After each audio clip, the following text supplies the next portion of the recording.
So let's study the first tool of biotechnology and that is restriction enzyme.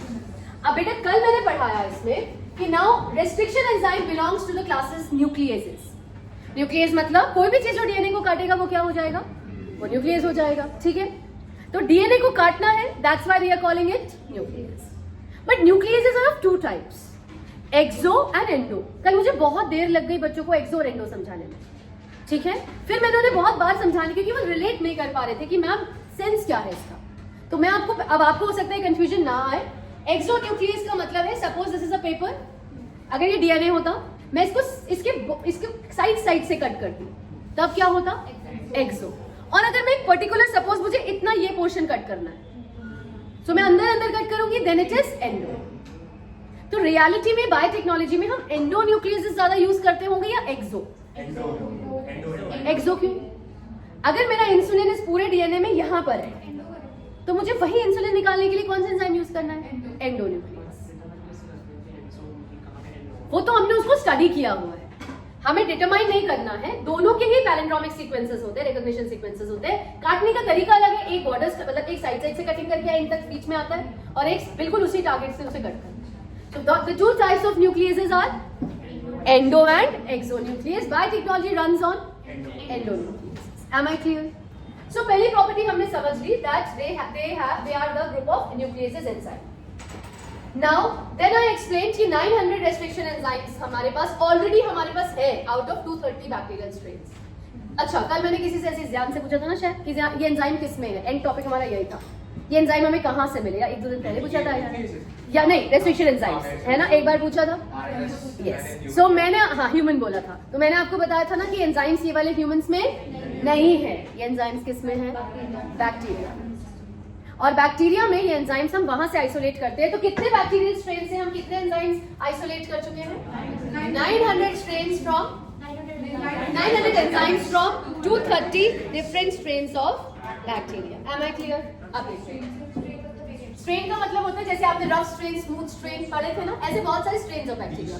जैसे E coli में बहुत सारे अलग अलग स्ट्रेन्स हैं, मतलब थोड़ी बहुत प्रॉपर्टी डिफरेंसेस, ठीक है। चलिए, सो हमें ना तो 230 स्ट्रेन्स और ना ही 900 एंजाइम्स का नाम याद रखना, हमें कुछ नहीं याद रखना। हर एंजाइम की कुछ प्रॉपर्टी होती है, वो प्रॉपर्टी याद रखना। Now the properties of enzyme. अच्छा, फिर ये नॉमेनक्लेचर ऑफ एंजाइम है कि उसे नाम कैसे रखते हैं। तो मैंने कल पढ़ाया था, मैं क्विक रिकैप दे रही हूँ।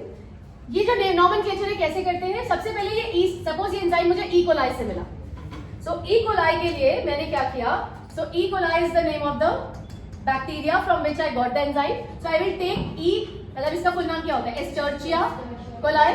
तो I will take the name of genus और इसका एक अल्फाबेट कैपिटल में, फिर स्पीशीज के 2 अल्फाबेट स्मॉल में, फिर वो कौन सा स्ट्रेन है, रफ स्मूथ वैसे, और फिर उसका आइसोलेशन का नंबर 1 2 3। मतलब सबसे ई कोलाई का पहला एंजाइम था, ये दूसरा था, तीसरा, मतलब मैंने उसको सबसे पहले आइसोलेट किया, सेकंड टाइम आइसोलेट किया, थर्ड बार, क्योंकि क्या है कि ई कोलाई में एक ही रिस्ट्रिक्शन एंजाइम होगा, बहुत सारे, ठीक है। कल पढ़ा दिया था, इसलिए I have taken a quick recap, इसको ज्यादा नहीं कराऊंगी। Exo endo I have taught you. अब यहां से हम कल फंस गए थे, आ रही हूं मैं आपके क्वेश्चन में। हाँ बोलो, तब तक क्वेश्चन पूछो।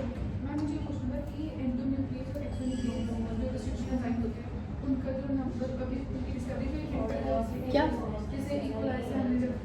हाँ, नंबर बताया तो था, वो कब आइसोलेट करें उसी पे डिपेंड करता है, ऑर्डर ऑफ आइसोलेशन। नहीं, चलिए अब इधर, अब आता है कल का confusion part. Now the confusion part, अब इधर देखो।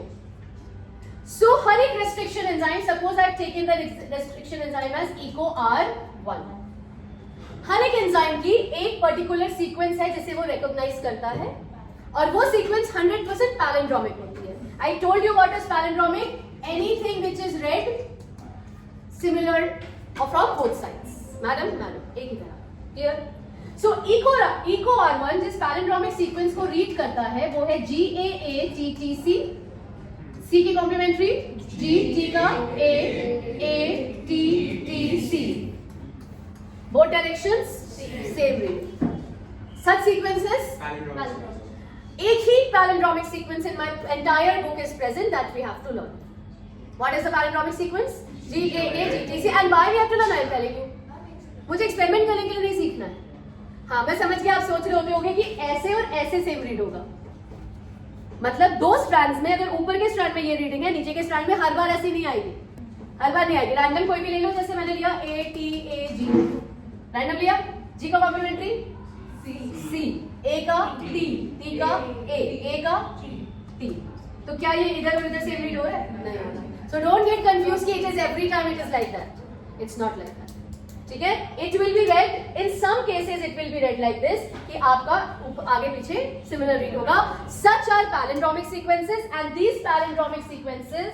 these palindromic sequences are the recognition sequence, recognition sites or sequence, and these are specific for every enzyme.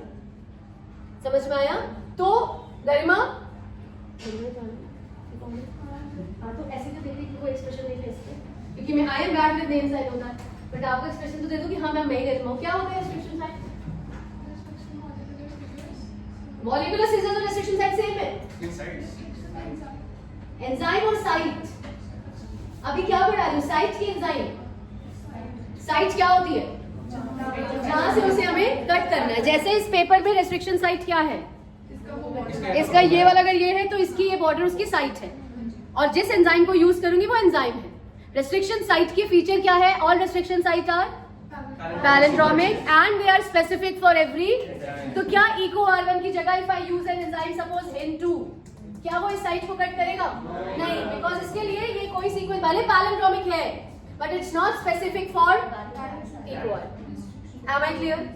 अब कल जहां पे हम फंसे थे, ये रिस्ट्रिक्शन एंजाइम्स की प्रॉपर्टी होती है that they cut the palindromic sequence at a particular position. Generally दो तरीके के कट होते हैं, एक होता है लाइक दिस, बीच से काट दिया। तो now what would be the separation? क्या होगा सेपरेशन करके? GAA one side, TTC one side, CTT इधर, AAG ऐसे। अंडरस्टूड? दिस टाइप बाहर करूंगी मैं और बॉल कर रही हूँ मैं, या तो दूर बैठ जाओ या बाहर हो जाओ। I get disturb when I see children laughing and smiling for any reason. What I am teaching is very difficult and I'm repeating for the ones who were absent yesterday, and I think you were absent. Now GAATPC, CTTAAG ये restriction site है। मैंने बोला काटने का दो तरीका, पहला क्या? बीच से। अब यहाँ पर जो कल बच्चे बैठे थे उनसे मैंने पूछा कौन सा बॉन्ड ब्रेक हो रहा है, मुझे आंसर आया हाइड्रोजन। क्या यहाँ पे मैं हाइड्रोजन बॉन्ड, क्योंकि ऐसे ऐसे जो बॉन्ड्स हैं वो कौन से हैं? फॉस्फोराइज्ड। और मैंने जब कट किया होगा तो ये वाला बॉन्ड और यहां से कट किया होगा, so that means actually which bond I am cutting? Phosphorized. Clear हो गया? और इस तरह के कट में मैंने क्या किया था, उठा के जब मैंने ऐसा था और मैंने ऐसे कट कर दिया तो एकदम शार्प कट्स हुए या नहीं? तो इसे कौन सी कटिंग कहते हैं? ब्लंट एंड और शार्प एंड कटिंग। क्लियर? दूसरा वे था, rather than cutting this way, मैंने दो जगह कट्स लगाए, एक यहां पर और दूसरा यहां पर, not in the centre. Second case में सेंटर में कट नहीं था। अब देखो सेकेंड केस में क्या बना, पहले बना G, so second case is इधर क्या बना? G, ठीक है, सेम कलर लेते हैं, वेट करो, ठीक है ना। एक तरफ G है और दूसरी तरफ क्या चला गया सब कुछ? AATTC, और यहाँ पे G था इसके साथ, तो ये G और ये सब कट हो गया बिकॉज आई हैव यहां से कट करा, तो then it became AATTC। Can you see the cut? Now this is the first type which is known as blunt end. जो कल आए थे वो नहीं बोलेंगे। और second one is sticky end. You tell me which is a better cut. जो कल आए थे they will not tell. Sticky or blunt? Sticky. Blunt. तो दो टू वोट मिले। और जो कल आए थे उसके सही आंसर क्या है? I'll tell you why. Yes नहीं, पहले तो रीजन सुनो why. The reason is मैंने ये कट क्यों लगाया? What did I actually want? कि मुझे डीएनए में अपना बीच में इंसर्ट करना है, ज्यादा आसानी से डीएनए होगा, क्योंकि आपको लग रहा है उसकी प्लेसमेंट बड़े आराम से हो जाएगी, बट बेटा एक फॉरेन डीएनए को मैं जब इसमें डालूंगी तो हमारा फोकस ये होता है कि डीएनए इसकी आराम से इसके अंदर स्लिप कर जाए। अब आपने क्या किया, इस केस में आपने फॉस्फोडाइस्टर लिंकेज को ब्रेक किया, बीच में खाली जगह है। बट अब सेकेंड केस में देखो, 1 2 3 4, ये चार के चारों बेसिस फ्री है और ये चाह रहे हैं कि इसकी कॉम्प्लीमेंट्री कोई भी आकर अटैच करे। आपको पता है ना हाइड्रोजन बॉन्ड की टेंडेंसी होती है अपनी कॉम्प्लीमेंट्री बेस पेयरिंग करने की। तो अगर मैं जो डीएनए इसमें इंसर्ट करने की कोशिश कर रही हूँ उसके एंड पे मेरे पास होगा, अगर इमेजिन करो AATP, और इधर वाले साइड के एंड में क्या होगा T, इधर सॉरी हाँ, इधर वाले के केस में क्या होगा, T का कॉम्प्लीमेंट्री क्या A, T का क्या A का TA। So suppose here I have AATT and on this side I have TTAA। तो ये डीएनए आराम से इसमें क्या कर जाएगा, स्लिप कर जाएगा, क्योंकि ये जो हाइड्रोजन फ्री बॉन्ड्स लेने के लिए खड़े हुए हैं ये इसे अपने अंदर क्या कर लेंगे, पुल कर लेंगे।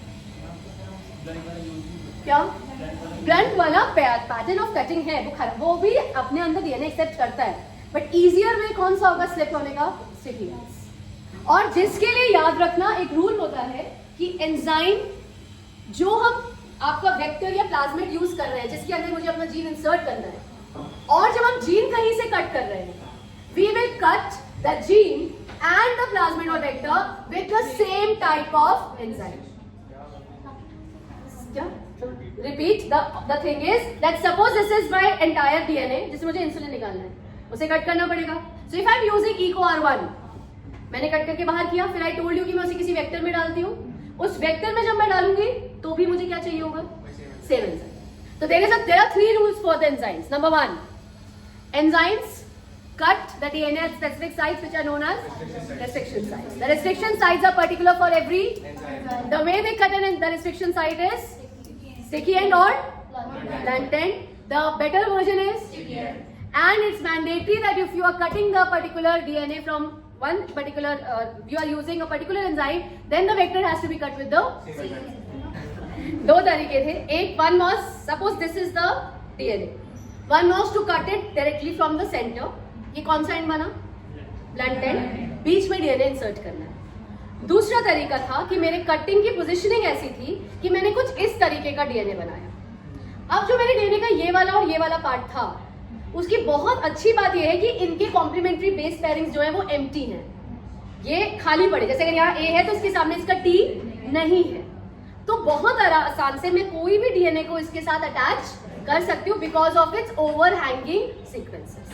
So that's why I am saying किसी भी डीएनए में अगर उसका ओवरहैंगिंग पार्ट आप रेस्ट्रिक्शन साइट में छोड़ोगे तो नए डीएनए को इसमें इंसर्ट करना आसान है। तो आपको लॉजिक बस कुछ नहीं करना, आपसे पूछा जाएगा what are the 2 types of cuts done by restriction enzyme, और पता है वर्स्ट पार्ट क्या है, पता होते हुए भी और एक ही एंजाइम आपको याद हो, एक ही आपको सीक्वेंस याद रखना है। What is the name of the sequence, GAATTC, मतलब what is the pattern, GAATTC, और उसको 2 ही तरह से कट करना है, वन इज, अदर इज। ये जो मैंने ड्रॉ किया है ना, आप जब ड्राइंग फेज में आते हो पता नहीं क्या होता, आपसे बन ही नहीं रहा होता, बनता ही नहीं आपसे, ओवरहैंगिंग दिखाई नहीं पाते हो आप लोग, I don't know why.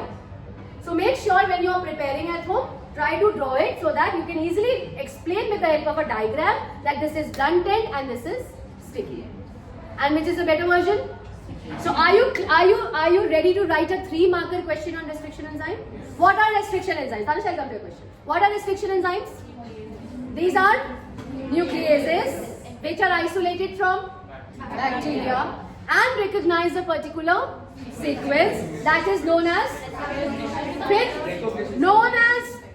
recognition sequence or restriction site. Full stop. These restriction sites are palindromic sequences specific for every enzyme.